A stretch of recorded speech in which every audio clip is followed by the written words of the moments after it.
إن الحمد لله نحمده ونستعينه ونؤمن به ونتوكل عليه ونعوذ بالله من شرور أنفسنا ومن سيئات أعمالنا. من يهد الله فهو المهتدي ومن يضلل فلن تجد له وليا مرشدا.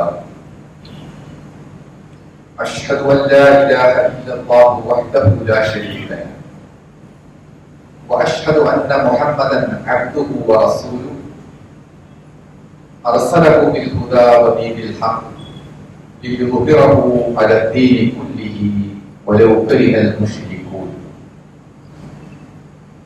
اللهم صل على محمد وعلى آل محمد كما صليت على إبراهيم وعلى آل إبراهيم وبارك على محمد وعلى آل محمد كما باركت على إبراهيم وعلى آل إبراهيم إنك حميد مجيد. يا أيها الذين آمنوا اتقوا الله حق تقاته ولا تموتن إلا وأنتم مسلمون.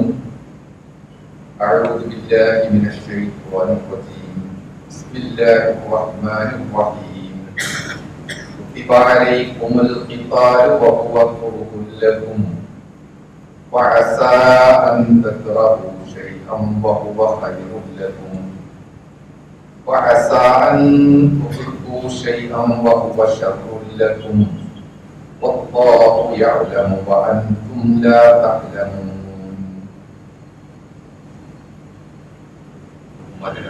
സഹോദരി സഹോദരന്മാർ, അല്ലാഹു നമുക്ക് ഇവിടെ നിശ്ചയിച്ചിരിക്കുന്ന ഏതാനും ദിവസങ്ങൾ ചെറിയ കാലയളവ് മാത്രമാണ്. അത് പൂർണ്ണമായും അല്ലാഹുവിന് തന്നെ തിരിച്ചേൽപ്പിക്കാൻ പാകത്തിൽ നല്ല ഈമാനോടുകൂടെ അമലുസ്വാലിഹാത്തുമായി ജീവിക്കുവാൻ നമ്മൾ തയ്യാറാവുക. ആ ചിന്ത എപ്പോഴും മനസ്സിൽ സൂക്ഷിക്കുകയും ചെയ്യും. അല്ലാഹു നമ്മെ എല്ലാം എല്ലാ തരത്തിലും അനുഗ്രഹിക്കുമാറാകട്ടെ. ഈമാൻ കൊണ്ട് നമ്മുടെ ജീവിതത്തെ അലങ്കരിക്കുന്ന വിഷയത്തിൽ ജീവിതത്തിന് ആവശ്യമായ എല്ലാ പരിഹാര മാർഗങ്ങളും ഈമാനിലൂടെ കാണുക എന്നതായിരുന്നു നമ്മൾ പറഞ്ഞത്. ആ രംഗത്ത് ചെറിയ തടസ്സങ്ങൾ സൃഷ്ടിക്കുന്ന കാര്യങ്ങൾ, അതിലൊന്നാണ് അല്ലാഹു നമ്മുടെ ജീവിതത്തിൽ എങ്ങനെയൊക്കെയാണ് ഇടപെടുന്നത് എന്ന് മനസ്സിലാക്കുക. ഈമാനുള്ള ആളുകൾക്ക്, അല്ലാഹുവിനെ പറ്റി നല്ല ബോധമുള്ള ആളുകൾക്ക് ഇടയ്ക്കിടെ വരുന്ന പരാജയങ്ങൾ, അതിന്റെ കാരണം പരിശോധിച്ചാൽ ഈ പറഞ്ഞ പോലെ അല്ലാഹുവിനെ വേണ്ട പോലെ മനസ്സിലാക്കിയില്ല എന്നതാണ് കാണാൻ കഴിയുക.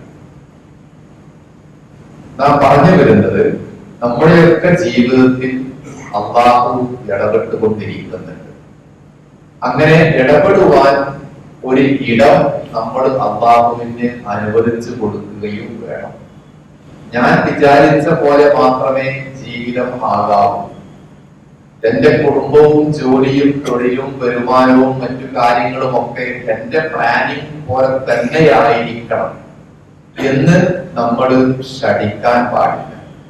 നമുക്ക് ആ രംഗത്ത് ആവശ്യമായതൊക്കെ ചെയ്യാം, ആസൂത്രണം നടത്താം, നമ്മുടെ ബുദ്ധിയും സാമർഥ്യവും അതിനു വേണ്ടി ഉപയോഗിക്കാം. എന്നാൽ പോലും അതിന്റെയൊക്കെ അപ്പുറത്ത് ഈ പറഞ്ഞ കാര്യങ്ങളുടെ വിജയം ഇരിക്കുന്നത് ആത്യന്തികമായി പറഞ്ഞാൽ നമ്മൾ ഇവിടെ സൂചിപ്പിച്ച അല്ലാഹുവിന്റെ ഇടപെടൽ എങ്ങനെയാകുന്നു എന്നതാണ്. ആ ഇടപെടലിനെ മറികടക്കാൻ നമുക്ക് സാധിക്കുകയില്ല. അല്ലാഹു പറയുന്നു, വല്ലാഹു യഹ്കുമു, പടച്ചവനാണ് വിധി നിശ്ചയിക്കുന്നത്. എങ്ങനെയാവണം, എന്താവണം, എപ്പോഴാവണം തുടങ്ങിയ എല്ലാ കാര്യങ്ങളും നമുക്കെല്ലാവർക്കും നിശ്ചയിച്ചിരിക്കുന്നത് അല്ലാഹുവാണ്. ലാ മുഅഖിബ ലി ഹുക്മിഹി, അവന്റെ വിധി തീരുമാനത്തിന് ഒരു ഭേദഗതിയും ആർക്കും കൊണ്ടുവരാൻ സാധിക്കുകയില്ല. അപ്പോഴും ഒരേപോലെ ചിന്തിക്കുകയും ഒരേപോലെ പ്രവർത്തിക്കുകയും ഒരേ അളവിൽ മൂലധനം ഇറക്കുകയും ചെയ്യുന്ന രണ്ടാളുകൾക്ക് വ്യത്യസ്തമായ റിസൾട്ടാണ് കിട്ടുന്നത്. ഒന്നാമന് നല്ല ലാഭമുണ്ടാകുന്നു, നേട്ടമുണ്ടാകുന്നു. രണ്ടാമന് അത്ര ഉണ്ടാകുന്നില്ല, അല്ലെങ്കിൽ പരാജയപ്പെടുന്നു, നഷ്ടമാകുന്നു. ഇതൊക്കെ നമ്മൾ അനുഭവിച്ചറിയുന്നതാണ്. ഇവിടെയാണ് നമ്മുടെ പ്രവർത്തനങ്ങൾക്കപ്പുറത്ത് കാര്യങ്ങളെ വിജയത്തിലേക്ക് എത്തിക്കുന്നത് അല്ലാഹു ആകുന്നു എന്ന ബോധ്യം ഉണ്ടാവേണ്ടത്. അത് അല്ലാഹുവിനെ പറ്റിയുള്ള ഈമാനിന്റെ ഒരു ഭാഗവുമാണ്, പ്രധാനപ്പെട്ട ഭാഗമാണ്. അതിലേക്ക് നമ്മുടെ ശ്രദ്ധയെ ക്ഷണിക്കുന്ന ഒന്ന് രണ്ട് കാര്യങ്ങൾ ഖുർആൻ പറയുന്നു.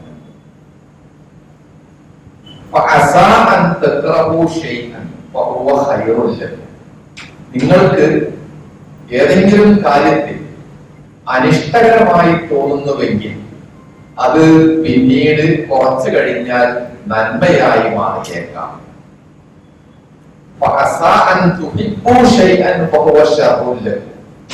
അതുപോലെ തന്നെ അതിന്റെ മറുഭാഗവും ഉണ്ട്. അതായത് നിങ്ങൾക്കൊക്കെ ഒരു കാര്യം പ്രിയപ്പെട്ടതായി താല്പര്യമുള്ളതായി തോന്നുന്നുവെങ്കിൽ കുറച്ചു കഴിഞ്ഞാൽ അത് നിങ്ങൾക്ക് ഷർറായി, തിന്മയായി, പ്രതികൂലമായി മാറും. ഇതാണ് ജീവിതത്തിൽ അല്ലാഹുവിന്റെ ഇടപെടൽ. ബാഹ്യമായിട്ട് എനിക്ക് വേണം, ലഭിക്കണം എന്ന് ആഗ്രഹിക്കുന്നത് അല്ലാഹുവിന്റെ തീരുമാനം മറിച്ചായി അത് നിങ്ങൾക്ക് നമുക്ക് ലഭിക്കുകയില്ല. ഇനി നമുക്ക് വല്ല അനിഷ്ടകരമായ ഉൾക്കൊള്ളാൻ പറ്റാത്ത കാര്യങ്ങളാണെങ്കിലോ അതിന്റെ 2, 3, 4 ഘട്ടം അപ്പുറത്ത് പോയാൽ നമുക്ക് അനുകൂലമായത് സംഭവിക്കുകയും ചെയ്യും. ഇതെങ്ങനെ സംഭവിക്കുന്നു? എന്താണ് ഇതിന്റെ മാനദണ്ഡം? ആ മാനദണ്ഡം നമുക്കറിയില്ല. അത് തീർത്തും അല്ലാഹുവിന്റെ നടപടിക്രമങ്ങൾക്കും തീരുമാനങ്ങൾക്കും നിക്ഷിപ്തമാണ്. അതാണ് പിന്നീട് പറയുന്നത്, വല്ലാഹു യഅലമു വഅൻതും ലാ തഅലമൂൻ. അല്ലാഹുവാണ് എല്ലാം അറിയുന്നവൻ, നിങ്ങൾക്ക് കാര്യങ്ങളുടെ യഥാർത്ഥ നിജസ്ഥിതി അറിയുകയില്ല. അപ്പോൾ ബാഹ്യമായിട്ട് കാര്യങ്ങൾ നോക്കിക്കാണുക അത്രമാത്രമേ നമുക്ക് സാധിക്കുകയുള്ളൂ. അതിനപ്പുറത്തേക്ക് പോവാൻ, പരിധിക്കപ്പുറത്തേക്ക് പോവാൻ നമുക്ക് സാധിക്കുകയില്ല. അവിടെയാണ് അല്ലാഹു എന്റെ കാര്യത്തിൽ ഇടപെടുന്നത് ഖൈറിനും ബറക്കത്തിനും ആവേണമേ എന്ന ഒരു പ്രാർത്ഥന, ഒരു തവക്കുൽ ബോധം നമുക്ക് ഉണ്ടാവുകയും ചെയ്യേണ്ടത്. ഈ വചനം ഒരു യുദ്ധ പശ്ചാത്തലത്തിൽ അവതരിച്ച ആയതായതുകൊണ്ടാണ് കുതിബ അലൈക്കുമുൽ ഖിതാലു എന്ന് തുടങ്ങിക്കൊണ്ട് ഖുർആൻ പറയുന്നത്. പോരാട്ടവും യുദ്ധവും നിങ്ങൾക്ക് നിർബന്ധമാക്കിയിരിക്കുന്നു എന്ന് പറഞ്ഞതിന് ശേഷമാണ് മനുഷ്യന്റെ ഇഷ്ടങ്ങളും അനിഷ്ടങ്ങളും എങ്ങനെയാകുന്നു എന്ന് ഖുർആൻ പറയുന്നത്. മറ്റൊരു ആയത്ത് ഖുർആൻ പറയുന്നത് ഫഅസാ അൻ തക്റഹു ശൈഅൻ വയജഅല അല്ലാഹു ഫീഹി ഖൈറൻ കസീറ. നിങ്ങൾ ഇഷ്ടപ്പെടാത്ത, വെറുക്കുന്ന ഒരു കാര്യം ഉണ്ടെന്ന് സങ്കല്പിക്കുക. എങ്കിൽ കുറച്ചു കഴിഞ്ഞാൽ അതിന്റെ ഭാവിയിൽ അല്ലാഹു നിങ്ങൾക്ക് ധാരാളം ഖൈർ, നന്മ, നേട്ടം അതിൽ നിക്ഷേപിച്ചിട്ടുണ്ടായിരിക്കും. നേരത്തെ പറഞ്ഞതിന്റെ മറ്റൊരു ഭാഗം തന്നെയാണ്. അപ്പോൾ ഈ രൂപത്തിൽ നമ്മുടെ എല്ലാ കാര്യങ്ങളും നന്മയിൽ അവസാനിക്കണം, നന്മ മാത്രമേ ഉണ്ടാവാൻ പാടുള്ളൂ എന്നത് നമ്മളെല്ലാം ആഗ്രഹിക്കുന്ന കാര്യമാണെങ്കിലും ഇടക്കിടക്ക് പ്രതികൂലങ്ങൾ ഉണ്ടാകുമ്പോൾ, അനിഷ്ടകരമായത് ഉണ്ടാകുമ്പോൾ അവിടെ കൊണ്ട് നമ്മളുടെ ഈമാനും പ്രാർത്ഥനയും തവക്കുലും എല്ലാം അവസാനിപ്പിക്കേണ്ടതില്ല. ആളുകളുടെ ഒരു തെറ്റായ മനോഭാവം കൂടിയാണ് അത് എന്ന് റസൂൽ സല്ലല്ലാഹു അലൈഹി വസല്ലം പറയുന്നുണ്ട്. കുറെ കാലം നന്നായി ജീവിക്കും, മുസ്ലിമാകും, നമസ്കരിക്കും, നല്ല ദുആ ചെയ്യും, പ്രതികൂലങ്ങളും പരാജയങ്ങളും മാത്രം സംഭവിക്കുമ്പോൾ എന്നാ പിന്നെ ഇത്രയൊക്കെ മതി, ഇനി എന്നെ കൊണ്ടാവില്ല എന്ന് പറഞ്ഞ് പിൻവലിഞ്ഞ് മടുത്ത് നീരസം പ്രകടിപ്പിക്കുകയും ചെയ്യും. അത് ഉണ്ടാവരുത് എന്ന് റസൂൽ സല്ലല്ലാഹു അലൈഹി വസല്ലം പ്രത്യേകമായിട്ട് പറഞ്ഞിട്ടുണ്ട്. ഒരു മനുഷ്യന്റെ പ്രാർത്ഥനകൾ, ഏത് പ്രാർത്ഥനകളും, നമസ്കാരത്തിലുള്ള പ്രാർത്ഥനയാണെങ്കിലും മറ്റു പ്രാർത്ഥനയാണെങ്കിലും ഏത് പ്രാർത്ഥനകൾക്കും 1/3 നേട്ടം ഉണ്ടാകും എന്നാണ് പറയുന്നത്. ഒരുപക്ഷെ 3 ഒരുമിച്ച് കിട്ടും, അല്ലെങ്കിൽ 2 അല്ലെങ്കിൽ മിനിമം ഒരു നേട്ടമെങ്കിലും പ്രാർത്ഥന കൊണ്ട് ലഭിക്കാതിരിക്കില്ല എന്ന് റസൂൽ സല്ലല്ലാഹു അലൈഹി വസല്ലം പറയുകയില്ല. അതെങ്ങനെയാണ് സംഭവിക്കുന്നത് എന്ന് അദ്ദേഹം തന്നെ പറയുന്നത് നമ്മൾ കേൾക്കുക. ഒരു മുസ്ലിമിന്റെ പ്രാർത്ഥന, മാമിൻ മുസ്ലിമിൻ യദഉ, ഏത് പ്രാർത്ഥന പ്രാർത്ഥിച്ചാലും ഇല്ല അഅതാഹു അല്ലാഹു ഇഹ്ദാ സലാസ്, 3 നേട്ടം അല്ലെങ്കിൽ 3 കൂടി അവന് വകവെച്ചു. ഒന്നുകിൽ ഇമ്മാ അയ്യുഅജ്ജില ലഹു ദഅവതു, എന്താണോ പ്രാർത്ഥിച്ചത് അത് പെട്ടെന്ന് തന്നെ തത്സമയം കൊടുക്കും. അങ്ങനെ കിട്ടിയ അനുഭവങ്ങൾ തമ്മിൽ പലർക്കും പലതും പറയാനുണ്ടാകും. പ്രാർത്ഥിച്ചു ഉടൻ തന്നെ കിട്ടി, പ്രാർത്ഥിച്ചു പ്രയാസങ്ങൾ നീങ്ങി കിട്ടി, പ്രാർത്ഥിച്ചു രോഗങ്ങൾ മാറി കിട്ടി, അങ്ങനെയാവാം. അതല്ലെങ്കിൽ ഇപ്പോൾ എന്താണ് ചോദിച്ചിരിക്കുന്നത് അത് വകവെച്ച് കൊടുക്കാതെ പരലോകത്തേക്ക് അത് നീട്ടിവെക്കും. അതും നേട്ടമാണ്. ഇവിടുന്ന് കിട്ടുന്നതിനേക്കാളും അധികം അവിടുന്ന് കിട്ടും. ഇവിടുന്ന് കിട്ടിയില്ല എന്നുള്ളത് കൊണ്ട് തൽക്കാലത്തേക്ക് ഒരു ദിവസമോ ഒരാഴ്ചയോ ഒരു വർഷമോ ഒക്കെ സഹിക്കേണ്ടതുള്ളൂ. പരലോകത്തേക്ക് കിട്ടുകയാണെങ്കിലോ അതിന്റെ ഇരട്ടിയും 10 മടങ്ങുമായിരിക്കും. രണ്ടാമത്തെ നേട്ടം അതാണ്. ഇനി 1ഉം 2ഉം സംഭവിച്ചില്ല എന്ന് വെക്കുക, എന്നാലും അദ്ദേഹം പറയുന്നത് ഈ പ്രാർത്ഥന വെറുതെയാവില്ല. കാരണം പ്രാർത്ഥിച്ചു എന്നുള്ളത് കൊണ്ട് വരാനിരിക്കുന്ന എന്തെങ്കിലും പ്രയാസങ്ങൾ ഉണ്ടെങ്കിൽ അത് ഈ പ്രാർത്ഥനയുടെ ഫലമായിട്ട് അല്ലാഹു തട്ടി മാറ്റി പ്രതിരോധിച്ചിരിക്കും. അത് നമ്മൾ അറിയുന്നില്ല. പടച്ചവനെ ഇന്നെനിക്ക് ഈ ഒരു ആനുകൂല്യം ചെയ്തു തരണമേ എന്നാണ് ചോദിക്കുന്നത്. അത് അല്ലാഹു തരാൻ അവന്റെ നടപടിക്രമത്തിൽ ഇല്ല. പക്ഷേ കുറച്ച് കഴിഞ്ഞ് 2, 3, 4 ആഴ്ച കഴിഞ്ഞ് നമുക്ക് സംഭവിച്ചേക്കാവുന്ന ഒരു ദുരന്തം ഇന്ന് നമ്മൾ പ്രാർത്ഥിച്ചത് കൊണ്ട് അല്ലാഹു വഴിമാറ്റി വിട്ടിട്ടുണ്ട്. അത് നമ്മളും അറിയുന്നില്ല. അപ്പൊ അല്ലാഹു എന്താണ് തീരുമാനിച്ചത് എന്ന് നമ്മൾ അറിയാത്ത പോലെ തന്നെ അല്ലാഹു നമുക്ക് പിന്നീട് എന്ത് വെച്ചിരിക്കുന്നു എന്ന് മുൻകൂട്ടി കാണാനും നമുക്ക് സാധിക്കുന്നില്ല. അപ്പൊ ഈ 3 നേട്ടങ്ങളും ചോദിച്ചത് തത്സമയം ലഭിക്കുന്നു, അല്ലെങ്കിൽ ആ ചോദിച്ച ദുആഇന്റെ ഫലമായിട്ട് വരാനിരിക്കുന്ന ഒരു പ്രയാസം തട്ടിമാറ്റപ്പെടുന്നു, അതുമല്ലെങ്കിൽ ഈ ദുആക്ക് പരലോകത്ത് 10 മടങ്ങായിട്ട് പ്രതിഫലം നൽകുന്നു എന്നത് ഒരു സത്യവിശ്വാസിയായ നല്ല മുഖ്ലിസായ ഒരു മനുഷ്യന് മാത്രം ലഭിക്കുന്ന നേട്ടമാണ്. ആ നിലക്കാണ് അല്ലാഹു നമ്മുടെ ജീവിതത്തിൽ ഇടപെട്ടുകൊണ്ടിരിക്കുന്നുണ്ട് എന്ന കാര്യം നമ്മൾ മനസ്സിലാക്കുകയും ചെയ്യേണ്ടത്.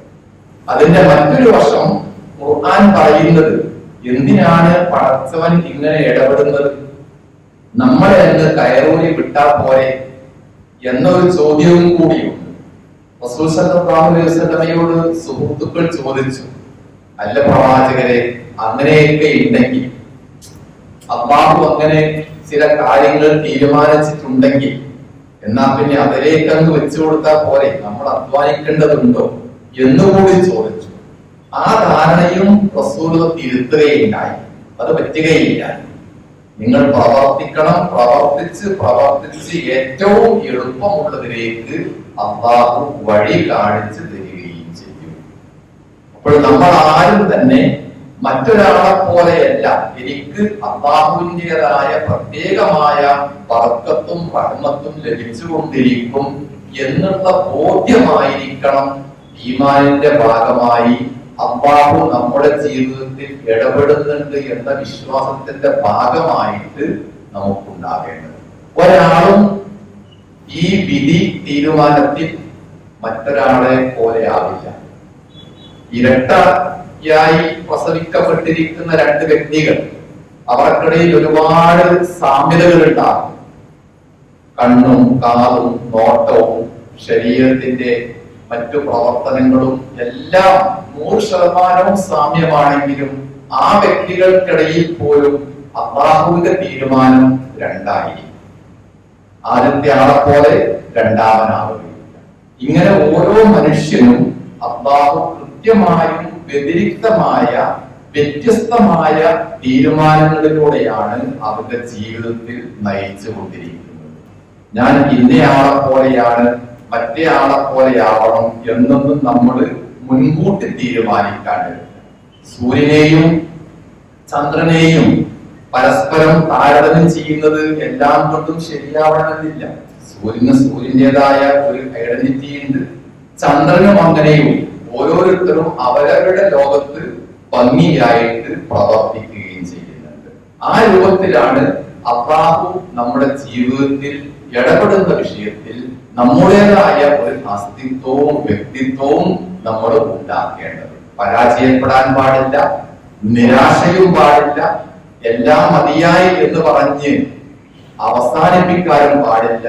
പ്രവർത്തിച്ച് മുന്നേറുക. എങ്കിൽ വിജയം ഇന്നല്ലെങ്കിൽ നാളെ, അടുത്ത ഭാവിയിൽ നമ്മുടെ വാതിൽക്കൽ എത്തും എന്നാണ് റസൂൽ സല്ലല്ലാഹു അലൈഹി വസല്ലമയുടെ ഈ കാര്യങ്ങൾ നമുക്ക് നൽകുന്ന സന്തോഷവാർത്ത. അതനുസരിച്ചുകൊണ്ട് നാം സംതൃപ്ത ജീവിതം നയിക്കുക, എല്ലാം ഈമാനിൽ അധിഷ്ഠിതമായിരിക്കുക. ഈമാനിന്റെ പരിധിയുടെ പുറത്തേക്ക് നമ്മുടെ നാവോ മനസ്സോ കണ്ണോ കാതോ ഒരിക്കലും ചലിക്കാതിരിക്കുക. അല്ലാഹു നമ്മയെല്ലാം അവന്റെ എല്ലാവിധ ബർക്കത്തും നൽകി അനുഗ്രഹിക്കുമാറാകട്ടെ. അൽഹംദുലില്ലാഹി റബ്ബിൽ ആലമീൻ വൽ ആഖിബത്തു ലിൽ മുത്തഖീൻ. നുസല്ലി വനുസല്ലിമു അലാ നബിയിനാ മുഹമ്മദിൻ വഅലാ ആലിഹി വസഹ്ബിഹി അജ്മഈൻ. ഇത്തഖുല്ലാഹ ഇബാദല്ലാഹ്. നമ്മൾ പറഞ്ഞ പോലെ അല്ലാഹു നിരന്തരമായിട്ട് നമ്മുടെ ജീവിതത്തിൽ ഇടപെട്ടുകൊണ്ടിരിക്കുന്നുണ്ട് എന്ന അടിസ്ഥാനത്തിൽ അവന്റെ റഹ്മത്തും ബർക്കത്തും ചോദിച്ചു വാങ്ങുക എന്നതായിരുന്നു റസൂൽ സല്ലല്ലാഹു അലൈഹി വസല്ലം സ്വീകരിച്ച ഒരു ജീവിത ശൈലി. അദ്ദേഹത്തിന്റെ മുടക്കമില്ലാത്ത ഒരു പ്രാർത്ഥന ഹദീസ് ഗ്രന്ഥങ്ങളിൽ വായിക്കാൻ പറ്റും. അല്ലാഹുമ്മ ഇന്നി അസ്അലുക്കൽ ഹുദാ വത്തുഖാ വൽ അഫാഫ വൽ ഗിന. 4 കാര്യങ്ങൾ നിരന്തരം അദ്ദേഹം ചോദിക്കാറുണ്ട്. അത് കേവലം ഒരു പ്രാർത്ഥനയല്ല, വിശ്വാസിയുടെ പ്രവർത്തന ശൈലിയാണ്.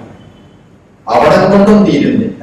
ഒരു മുസ്ലിമിന്റെ സംസ്കാരം എന്താവുന്നു എന്നും കൂടി നിർണയിക്കുന്നത് ഈ പ്രാർത്ഥനയിൽ പറഞ്ഞ 3-4 കാര്യങ്ങളാണ്.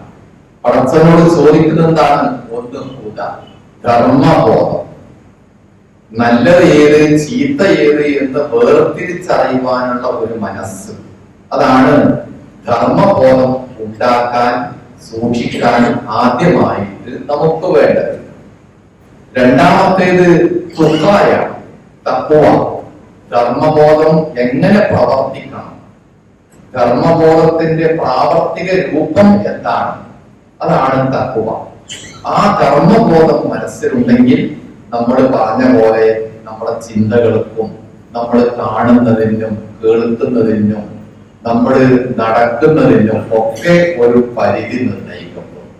ഇപ്പോൾ ജീവിതത്തിൽ എല്ലാ തരത്തിലും അല്ലാഹു ഇഷ്ടപ്പെടുന്ന ആഗ്രഹിക്കുന്ന ഒരു പരിധിക്കകത്ത് നിൽക്കുക എന്നതാണ് തഖ്വ നമ്മളോട് ആവശ്യപ്പെടുന്നത്. പരിധിയില്ലാതെ ജീവിക്കാൻ ആർക്കും കഴിയും. ഒരു വളയത്തിനകത്തുകൂടെ നിങ്ങൾ അപ്പുറത്തേക്ക് ചാടണം എന്ന് പറഞ്ഞാൽ അത് കുറച്ച് പ്രയാസമായിരിക്കും. അതിന് നല്ല മെയ്വഴക്കം വേണം, കായിക പരിശീലനം വേണം. പരിക്കില്ലാതെ അപ്പുറത്തേക്ക് ചാടാൻ ഒരുപാട് അധ്വാനിക്കണം. എന്നാൽ ഒരു വളയവും ഇല്ലാതെ ചാടുക കഴിഞ്ഞോ ആരെയും പേടിക്കേണ്ടതില്ല. കൈമുട്ടോ കാൽ തടയോ വീണ് പോകുമോ പരിക്ക് കിട്ടുമോ അങ്ങനെയുള്ള ഒരു ആശങ്കയുമില്ല. മുസ്ലിം ജീവിക്കുന്നത് ഈ 4 കാര്യങ്ങൾക്കകത്ത്, ഒരു വളയത്തിനകത്താണ് നമ്മൾ ജീവിക്കുന്നത്. അതുകൊണ്ട് തന്നെ സൂക്ഷ്മതയോടുകൂടെ ജീവിക്കുക എന്ന തഖ്വ ജീവിതത്തിന്റെ പ്രവർത്തന മേഖലയിൽ കൊണ്ടുവരുമ്പോൾ ആദ്യം പറഞ്ഞ ഹിദായത്തിന്റെ ഓരോ കാര്യങ്ങളും എത്ര ചെറുതാണെങ്കിലും വളരെ പ്രധാനപ്പെട്ടതാണ് എന്നാണ് റസൂലുള്ളാഹ് നമ്മളെ അറിയിക്കുന്നത്. മൂന്നാമത്തേത് അൽ അഫാഫ്, മാന്യത. മാന്യത എന്നത് ഒരു മനുഷ്യന്റെ വ്യക്തിത്വത്തിന്റെ എല്ലാമാണ്. നമ്മൾ ചില ആളുകളെ പറ്റിയെങ്കിലും അയാൾ മാന്യനാണ് എന്ന് പറയാറുണ്ട്. അതിന് ഭൗതികമായ ചില മാനദണ്ഡങ്ങളും നിശ്ചയങ്ങളും ഒക്കെ നമ്മുടെ മനസ്സിലുണ്ടായിരിക്കും. എന്നാൽ അല്ലാഹു ഇഷ്ടപ്പെടുന്ന ഒരു മനുഷ്യന്റെ മുസ്ലിം എന്ന വ്യക്തിത്വം കേടുകൂടാതെ സൂക്ഷിക്കപ്പെടുന്ന ഏറ്റവും നല്ല ഒരു അവസരമാണ് അഫാഫ്. വേണ്ടാത്ത കാര്യങ്ങളിലേക്ക് പോവാതിരിക്കുക, ചെയ്യേണ്ടതായ നിർവഹിക്കേണ്ടതായ എന്തെല്ലാം കാര്യങ്ങളുണ്ടോ അത് പൂർണ്ണമായും ചെയ്യുക. അങ്ങനെയുള്ള ഒരാൾക്ക് മാത്രമേ അഫീഫായി, നല്ല മാന്യനായി, വിശുദ്ധനായി ജീവിക്കാൻ സാധിക്കുകയുള്ളൂ. അയാളുടെ മാന്യത എല്ലാവരും ഉൾക്കൊള്ളുകയും ചെയ്യും.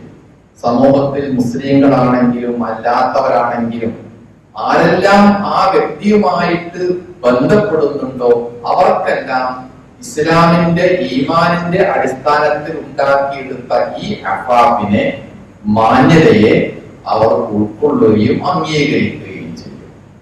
നാലാമത്തേത് ഹിനയാണ്, ധന്യത, സമ്പന്നത എന്ന അർത്ഥം ആ വാക്കിനുണ്ട്. പണത്തിന്റെ ആധിക്യം, ധാരാളം പണം കയ്യിലുണ്ടായിരിക്കുക എന്നും അർത്ഥം പറയാം. പക്ഷേ അതിനേക്കാൾ ഏറെ റസൂൽ സല്ലല്ലാഹു അലൈഹി വസല്ലം നൽകിയ വിശദീകരണം എല്ലാം കൊണ്ടും ധന്യമായ മനസ്സും ചിന്തയും. നമ്മൾ ആദ്യം പറഞ്ഞ പ്രതികൂലങ്ങളും ഇല്ലായ്മകളും നഷ്ടങ്ങളും പരാജയങ്ങളും എത്ര കുമിഞ്ഞുകൂടിയാലും അവയെല്ലാം നിഷ്പ്രഭമാക്കാൻ പറ്റിയ കരുത്തുള്ള ഒരു മനസ്സാണ് എപ്പോഴും ധന്യമായിരിക്കുക. ആ ധന്യതക്ക് അടിസ്ഥാനപരമായി വേണ്ടത് നമ്മൾ പറഞ്ഞ ഈമാനാണ്. ഈമാനിന്റെ ഭാഗമായി ഇപ്പോൾ പറഞ്ഞ അല്ലാഹു എന്റെ ജീവിതത്തിൽ ഇടപെട്ടുകൊണ്ടിരിക്കുന്നുണ്ട് എന്ന ബോധ്യമാണ്. അപ്പൊ മനസ്സിന് പൂർണ്ണമായ ധന്യതയും ഏറ്റവും നല്ല മാന്യമായ ശൈലി, അതോടൊപ്പം ധർമ്മവിചാരവും, അത് പ്രാവർത്തിക രംഗത്ത് ഉള്ള സൂക്ഷ്മതയും നാം സ്വന്തമാക്കുകയാണെങ്കിൽ, നമ്മുടേത് മാത്രമാക്കുകയാണെങ്കിൽ അവിടെ ജീവിതം ഏറ്റവും ശരിയായ വഴിയിൽ പോകുമെന്നാണ് ഈ പ്രാർത്ഥനയുടെ ദുആഇന്റെ ചുവട് പിടിച്ചുകൊണ്ട് റസൂലുള്ളാഹി സ്വല്ലല്ലാഹു അലൈഹി വസല്ലം നമ്മെ അറിയിക്കുന്നത്. അതും നമ്മുടെ മനസ്സിൽ സൂക്ഷിക്കുക. തിരക്കേറിയ ജീവിതത്തിന്റെ ഓട്ടത്തിനിടയിൽ നൂറുകണക്കിന് കാര്യങ്ങളും ബാധ്യതകളും നിർവഹിക്കേണ്ടി വരുന്നതിനിടയിൽ പല പ്രശ്നങ്ങളെയും സമ്മിശ്ര വികാരങ്ങളിൽ സമീപിക്കേണ്ട അവസരത്തിൽ ഒക്കെ മനസ്സിനെ ബാലൻസ് ചെയ്യുവാൻ, മനസ്സിന്റെയും നമ്മുടെ ശരീരത്തിന്റെയും സന്തുലിതാവസ്ഥ സൂക്ഷിക്കുവാൻ കൂടി ഈ 4 കാര്യങ്ങൾ ആവശ്യമാണ്. അതുപ്രകാരം നമ്മൾ ജീവിതത്തെ ക്രമീകരിക്കുകയും ഇരുളടഞ്ഞു പോവാതെ കൂടുതൽ പ്രകാശമാനമാക്കി ജീവിതത്തെ എപ്പോഴും കഴുകി തുടച്ച് വൃത്തിയാക്കി സൂക്ഷിക്കുകയും ചെയ്യുക. അല്ലാഹു നമ്മയെല്ലാം അത്തരത്തിലുള്ള നല്ല ജീവിതത്തിലേക്ക് കാലെടുത്ത് വെക്കാൻ തൗഫീഖ് നൽകി അനുഗ്രഹിക്കുമാറാകും. പ്രയാസങ്ങൾ ഉണ്ടാകുമ്പോൾ, ബുദ്ധിമുട്ടുകൾ ഉണ്ടാകുമ്പോൾ അവർക്കെല്ലാം അപ്പുറത്ത് അല്ലാഹു തനിക്ക് വേണ്ടി കരുതി വെച്ചിരിക്കുന്നു എന്ന ശുഭാപ്തി വിശ്വാസം സൂക്ഷിച്ചുകൊണ്ട് ജീവിക്കുവാനും അവൻ നമ്മെ അനുഗ്രഹിക്കുമാറാവും. കഴിഞ്ഞുപോയ നമ്മുടെ സുഹൃത്തുക്കൾക്ക്, മാതാപിതാക്കൾക്ക് എല്ലാം അല്ലാഹു ബറക്കത്തും മഗ്ഫിറത്തും നൽകി അനുഗ്രഹിക്കുമാറാവും. മറ്റു അസുഖങ്ങളും പ്രയാസങ്ങളുമായിട്ട് കഴിയുന്ന നമ്മുടെ സുഹൃത്തുക്കൾക്കും സഹോദരന്മാർക്കുമെല്ലാം നീ ശിഫ നൽകി, ആശ്വാസം നൽകി, അവരുടെ ബുദ്ധിമുട്ടുകളും വേദനകളും ലഘൂകരിച്ചുകൊണ്ട് സാധാരണ പോലെ നമ്മെ പോലെ ജീവിക്കുവാൻ ആരോഗ്യം നൽകി പടച്ചവനെ നീ അനുഗ്രഹിക്കണമേ. അല്ലാഹു നമ്മയെല്ലാം അനുഗ്രഹിക്കുമാറാണ്. اللهم اغفر للمؤمنين والمؤمنات والمسلمين والمسلمات الأحياء منهم والأموات. اللهم ربنا تقبل منا دعاءنا إنك أنت السميع العليم. اللهم أجرنا من النار وأدخلنا الجنة مع الأبرار يا رب العالمين. اللهم ربنا آتنا في الدنيا حسنة وفي الآخرة حسنة وقنا عذاب النار.